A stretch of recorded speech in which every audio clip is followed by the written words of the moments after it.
વિગતવાર સમાચારોની વાત કરીએ તો હરણી બોટ દુર્ઘટના મામલે સૌથી મોટા સમાચાર સામે આવ્યા છે। નોટિસ સામે બંને કમિશનરોની સુપ્રીમ કોર્ટમાં અરજી। એડવોકેટ જનરલ દ્વારા હાઈકોર્ટમાં માહિતી અપાઈ। 19 જુલાઈએ બંને કમિશનરોને શોકોઝ નોટિસ અપાઈ હતી। હાઈકોર્ટના કડક વલણ બાદ શોકોઝ નોટિસ ફટકારવામાં આવી હતી। વિનોદ રાવ અને એચ.એસ. પટેલને શોકોઝ નોટિસ ફટકારવામાં આવી હતી। 19 જુલાઈએ બંને કમિશનરને શોકોઝ નોટિસ આપવામાં આવી હતી।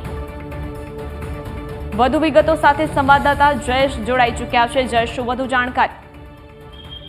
જી ચોક્કસથી જે પ્રકારે હરણી બોટ દુર્ઘટના કાંડ થયો ને ત્યારબાદ સમગ્ર મામલે હાઈકોર્ટ દ્વારા શ્વેત સંજ્ઞાન લઈ અને સુનાવણી છે તે કરવામાં આવી રહી છે। વચ્ચે આજની સુનાવણીમાં એક સૌથી મહત્વના સમાચાર છે તે સામે આવી રહ્યા છે કે જે બંને પૂર્વ કમિશનરો રહી ચૂકેલા છે તે બંનેને સરકાર દ્વારા શોકોઝ નોટિસ છે તે ફટકારવામાં આવી છે।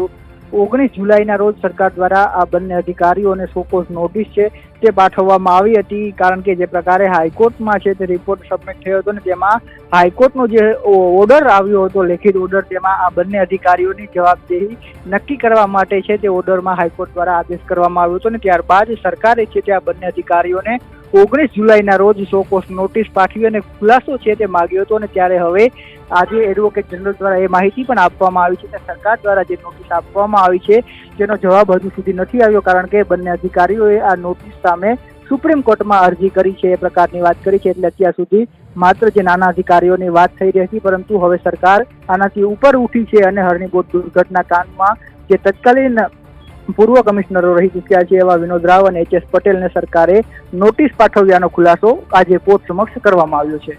જી જયેશ, તમામ જાણકારી માટે આભાર।